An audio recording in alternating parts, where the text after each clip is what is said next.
semuanya, kembali lagi dengan aku Nur Aisyah di mata kuliah Pengembangan Pendidikan. Nah, kali ini kita akan bahas materi tentang apa sih? Ikutin terus ya. Nah, kali ini kita sudah memasuki bab 9. Bab 9 ini mempelajari manajemen kurikulum. Apa sih manajemen kurikulum itu? Nah, kali ini kita akan membahas konsep dasar manajemen kurikulum. Kurikulum merupakan seperangkat rencana dan pengaturan mengenai tujuan, isi, dan bahan pelajaran, serta digunakan sebagai pedoman penyelenggara kegiatan pembelajaran agar untuk mencapai tujuan pendidikan secara efektif dan efisien. Sedangkan manajemen kurikulum merupakan sistem pengelolaan atau penataan terhadap kurikulum secara kooperatif, komprehensif, sistemik, dan sistematik yang dijadikan acuan oleh lembaga pendidik dalam rangka mewujudkan ketercapaian tujuan kurikulum atau tujuan pendidikan. Nah, apa aja sih ruang lingkup manajemen kurikulum? Nah, ruang lingkup manajemen kurikulum terbagi menjadi dua. Yang pertama adalah kurikulum tingkat satuan pendidikan atau KTSP, yaitu yang pertama berpusat pada potensi, perkembangan, kebutuhan, dan kepentingan peserta didik dan lingkungannya. Yang kedua adalah beragam dan terpadu. Yang ketiga, tanggap terhadap perkembangan ilmu pengetahuan, teknologi, dan seni. Yang keempat adalah relevan dengan kebutuhan kehidupan. Yang kelima adalah menyeluruh dan berkesinambungan.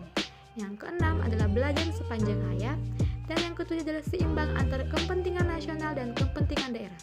Yang kedua adalah manajemen mutu berbasis sekolah atau MBS. Standar pengelolaan pendidikan dibagi menjadi 4. Yang pertama adalah melaksanakan visi dan misi sekolah yang diputuskan bersama. Yang kedua adalah menetapkan tujuan terutama meruluskan indikator dan target mutu lulusan. Yang ketiga adalah menetapkan strategi dengan melibatkan semua pihak untuk mewujudkan tujuan sekolah yang diharapkan dapat meningkatkan mutu lulusan. Dan yang terakhir adalah menetapkan kebijakan dan program pendidikan mutu lulusan dengan berbagai program yang mendukung pencapaian prestasi siswa, baik secara akademik maupun non-akademik. Nah, yang selanjutnya adalah prinsip dan fungsi manajemen kurikulum. Nah, prinsip dan manajemen kurikulum terbagi menjadi 5. Yang pertama adalah prinsip relevansi. Ada 2 macam relevansi, yaitu relevansi internal dan eksternal. Yang kedua adalah prinsip fleksibilitas. Prinsip fleksibilitas memiliki 2 sisi, yaitu pertama, fleksibel bagi guru, dan yang kedua, fleksibel bagi siswa.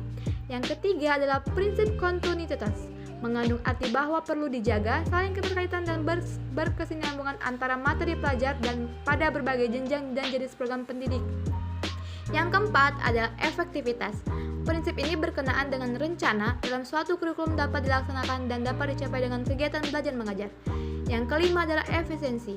Prinsip ini berhubungan dengan perbandingan antara tenaga, waktu, suara, dan biaya yang dikeluarkan dengan hasil yang diperoleh. Nah, yang selanjutnya adalah fungsi kurikulum.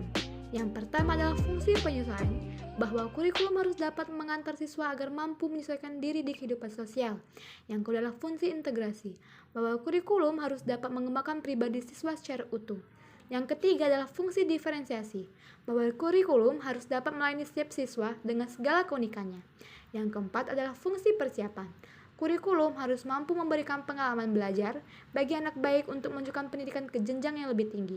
Yang kelima adalah fungsi pemilihan, bahwa kurikulum yang dapat memberikan kesempatan kepada siswa untuk belajar sesuai dengan bakat dan minatnya. Yang keenam adalah fungsi diagnostik, adalah fungsi untuk mengenal berbagai kelemahan dan kekuatan siswa. Nah, yang selanjutnya apa aja sih komponen kurikulum? Yang pertama adalah tujuan yang ingin dicapai oleh pendidikan, yaitu tujuan nasional, tujuan institusional, tujuan kurikuler, tujuan instruksional. Yang kedua adalah isi kurikulum. Isi kurikulum menyangkut semua aspek, baik yang berhubungan dengan pengetahuan maupun materi pembelajaran.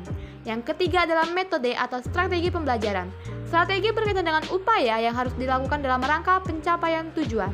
Yang keempat adalah evaluasi atau penilaian, merupakan komponen untuk melihat efektivitas pencapaian tujuan. Nah, yang selanjutnya adalah model implementasi kurikulum. Yang pertama adalah Console Based Adaptation Model, merupakan sebuah model yang dilakukan dengan mengidentifikasi tingkat kepedulian guru terhadap sebuah inovasi kurikulum. Yang kedua adalah model Late Work. Asumsi model ini adalah, yang pertama, setiap guru mempunyai kesiapan yang berbeda. Yang kedua, implementasi merupakan proses timbal balik. Yang ketiga, pertumbuhan dan perkembangan dimungkinkan adanya individu untuk identifikasi. Yang ketiga adalah model Tori. Dengan model ini diharapkan adanya minat guru memanfaatkan perubahan. Nah, yang selanjutnya adalah pengembangan kurikulum. Pengembangan isi kurikulum teman-teman bisa dapat lihat di gambar yang ini ya. Teman-teman bisa pause untuk melihat apa aja sih pengembangan isi kurikulum tersebut. Nah, yang selanjutnya adalah evaluasi kurikulum. Evaluasi kurikulum merupakan pemeriksaan secara terus-menerus untuk mendapatkan informasi yang meliputi siswa, guru, program pendidikan, proses pembelajaran untuk meningkatkan tingkat perubahan siswa dan ketepatan keputusan tentang gambaran siswa dan efektivitas program. Yang dievaluasi adalah sebagai berikut. Yang pertama adalah proses analisis kebutuhan dan kelayakan. Yang kedua, proses pencernaan dan pengembangan. Yang ketiga, proses implementasi atau pelaksanaan. Yang keempat adalah proses evaluasi kurikulum. Dan terakhir adalah yang kelima, proses perbaikan kurikulum. Nah, dari materi yang disampaikan tadi, teman-teman masih ada yang belum paham belum? Kalau teman-teman masih ada yang belum paham, teman-teman silakan tuliskan pertanyaan di kolom komentar ya. Nah, mungkin hanya itu aja materi yang bisa aku sampaikan dari bab 9 tentang manajemen kurikulum. Terima kasih sudah menonton. Jangan lupa like, comment, and subscribe.